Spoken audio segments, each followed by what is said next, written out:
Class 7 good morning. आज हम पढ़ेंगे चैप्टर 6 हिस्ट्री का। किसका? हिस्ट्री का। और चैप्टर 6 जो है हमारा कौन सा है? Town, traders and craftsman. ठीक है, इसका मतलब शहर, व्यापार और कला।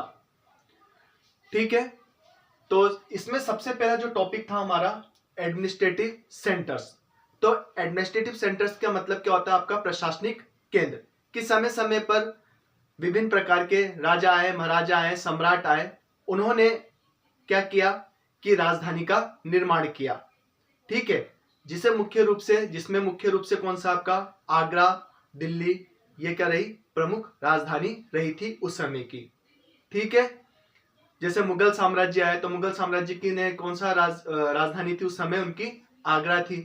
ठीक है, तो इस तरह से जो प्रशासनिक केंद्र थे वो क्या करते थे? एक विशेष प्रकार की सेवा उपलब्ध कराते थे। ठीक है, इसलिए क्या किया जाता था? उस राज्य की क्या किया जाता था? राजधानी बनाई जाती थी कि जितने भी प्रशासनिक कार्य होगा वो उस राजधानी या फिर उस कैपिटल से होगा। बात समझ में आई? तो हम लोगों ने एडमिनिस्ट्रेटिव सेंटर्स के बारे में पढ़ लिया था।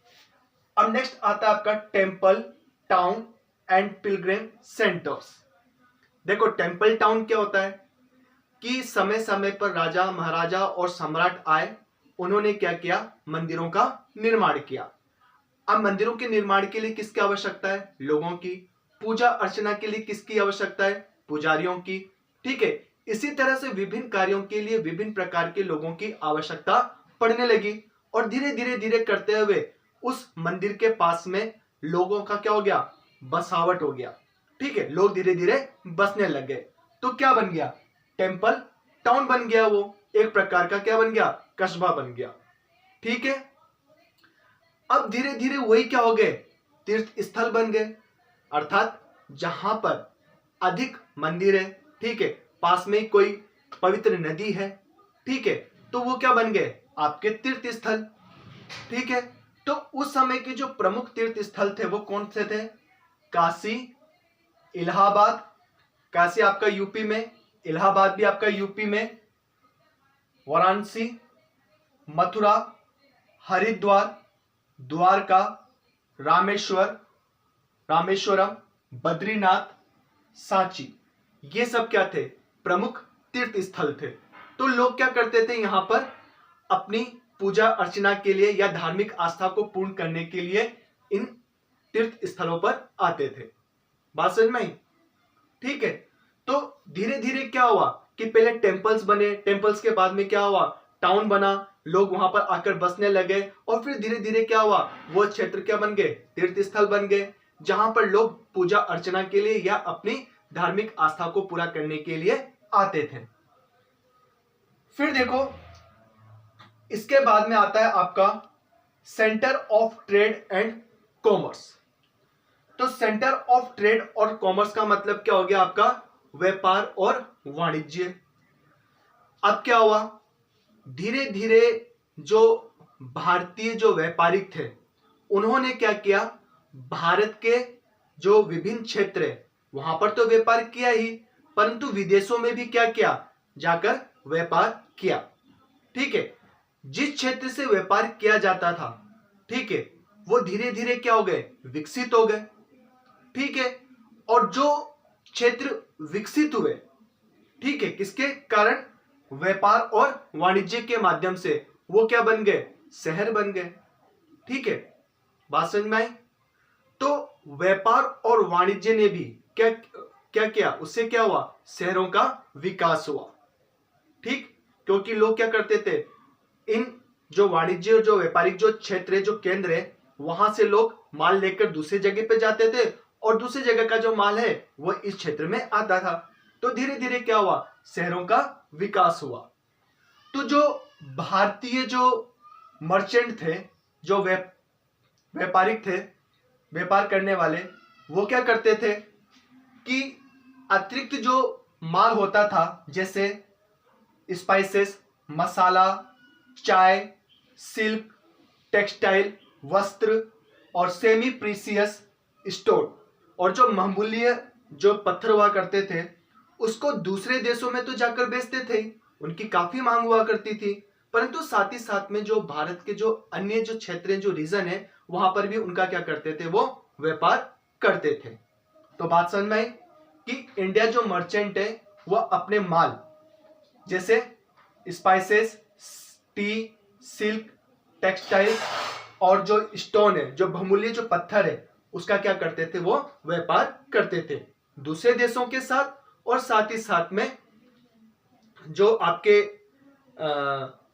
भारत के जो अन्य जो क्षेत्र है वहां पर भी व्यापार करते थे। अब यहां पर देखो लिखा है मार्केट स्ट्रीट्स। तो मार्केट स्ट्रीट्स क्या है? अब क्या होता था उस समय कि माल उत्पादित हो गया, अब केंद्र होते थे, क्षेत्र होते थे जहां पर लोग क्या करते थे कि खुले में, मतलब सड़क के किनारे क्या करते थे, अपने सामान बेचते थे। उसे क्या कहा जाता है, हाट। ठीक है।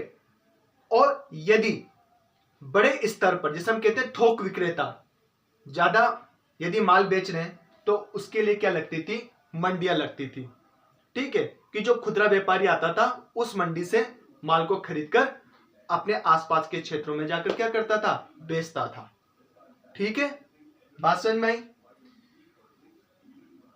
तो मार्केट स्ट्रीट्स कॉल्ड हाट, कि जो मार्केट जो सड़कों पे लगता था उसे क्या कहा जाता है, हाट। और जो बड़े स्तर पर, जिसे हम थोक विक्रेता कहते हैं, ठीक है, उसे क्या कहते था, मंडीज, जहां पर जो खुदरा व्यापारी है वो जाकर अपना माल खरीदता था और आसपास के क्षेत्रों में जाकर क्या करता था, उसे बेचता था। अब यहां पर देखो कि जो आपके बनारस, कांचीपुरम और पुलिकट, ये क्या थे, बहुत ही महत्वपूर्ण टेक्सटाइल और क्राफ्ट सेंटर्स थे। ठीक है, अर्थात वस्त्र निर्माण और वस्त्र का व्यापार भी। ठीक है, और साथ ही साथ में कला, इसमें बनारस, कांचीपुरम और पुलिकट, ठीक है, ये एक प्रमुख केंद्र थे। किसके, टेक्सटाइल और क्राफ्ट्समैन के। ठीक है, बनारस, कांचीपुरम और पुलिकट। बात समझ में आया। अब भारतीय जो व्यापारिक जो लोग थे वो किसके साथ व्यापार करते थे? देखो, एक तो ये करते थे साउथ ईस्ट एशिया, अर्थात दक्षिण पूर्वी एशियाई लोगों के साथ में, एशियाई देशों के साथ में, यूरोपीय देशों के साथ में, अफ्रीका के जो देश हैं उनके साथ में, और अरेबिया, यहां से ये लोग क्या करते थे, इनके साथ में क्या करते थे, व्यापार करते थे। ये उस देश में जाते थे और वहां पर अपना माल बेचते थे और अपनी जरूरत का माल क्या करते थे, वो खरीद कर लेकर आते थे भारत में और फिर भारत में उसे क्या करते थे, बेचते थे। बात समझ में आया। अब देखो नेक्स्ट टॉपिक है हमारा पोर्ट टाउन्स। पोर्ट का मतलब क्या होता है, बंदरगाह, जहां पर बड़े बड़े जहाजों से माल को दूसरे देशों में भेजा जाता है और दूसरे देशों का माल भारत में लाकर क्या किया जाता है, बेचा जाता है। तो पोर्ट का मतलब हो गया बंदरगाह, मतलब बड़े बड़े जहाजों के माध्यम से अपने माल को दूसरे देशों तक पहुंचाना और दूसरे देशों का माल इस बंदरगाह के माध्यम से हमारे भारत के अंदर लेकर आना। तो पोर्ट मतलब बंदरगाह। तो भारत का जो तटीय रेखा जो सीमा है, ठीक है, कौन सा, पश्चिमी और पूर्वी, कौन सा, पश्चिमी तट और पूर्वी तट। तो दोनों के दोनों जो पोर्ट है वहां से क्या होता था, भारत का व्यापार होता था। अब देखो वेस्टर्न कोस्ट जो है, कौन सा, वेस्टर्न कोस्ट,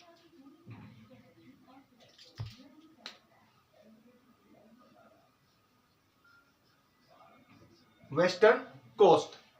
तो वेस्टर्न जो कोस्ट है अर्थात पश्चिमी तट, तो पश्चिमी तट में कौन से आ गया आपका, काम्बे, सूरत, सोपारा।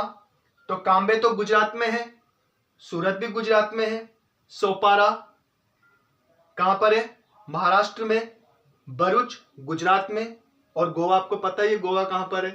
ठीक है, तो आपका जो भारत का जो पश्चिमी तटीय क्षेत्र है वहां पर ये प्रमुख तट थे जहां से माल को भेजा जाता था और माल लाया जाता था। और ईस्टर्न कोस्ट पे ताम्रलिप्त, मसूलीपट्टनम ये प्रमुख क्या थे, पोर्ट थे, जहां से क्या किया जाता था, अफ्रीका, पश्चिमी एशिया, यूरोप, दक्षिण पूर्व एशिया के देशों को क्या किया जाता था, माल भेजा जाता था। ठीक है, तो ये जो पोर्ट है कौन कौन से, वेस्टर्न और ईस्टर्न कोस्ट पे जो पोर्ट थे ये दोनों क्या करते थे, व्यापारियों को सुविधा देते थे। ठीक है, किस चीज की सुविधा, माल को बड़े बड़े जहाजों से दूसरे देशों तक बेचने की सुविधा और वहां से खरीद कर लाए गए माल को यहां पर उतारने की जो सुविधा है वो कौन देता था, उस समय के जो राजा महाराजा जो सम्राट थे वो देते थे। ठीक है, ताकि क्या हो, वस्तु का आदान प्रदान हो सके। अब वो पोर्ट टाउन कैसे बने, अब देखो पोर्ट है, बंदरगाह है, तो बंदरगाह पर सामान को लादने, उतारने और अन्य जो कार्य है उसको करने के लिए लोगों की आवश्यकता पड़ी और धीरे धीरे क्या हो गए, लोग वहीं पर क्या हो गए, बस गए और इस तरह से क्या हुआ, पोर्ट टाउन्स बने। ठीक है, तो आज हम यहीं तक पढ़ेंगे, पोर्ट टाउन्स तक। फिर नेक्स्ट क्लास में हम आगे पढ़ेंगे, तो नेक्स्ट में हम पढ़ेंगे फाउंडेड टाउन्स। ठीक है, okay students, have a nice day.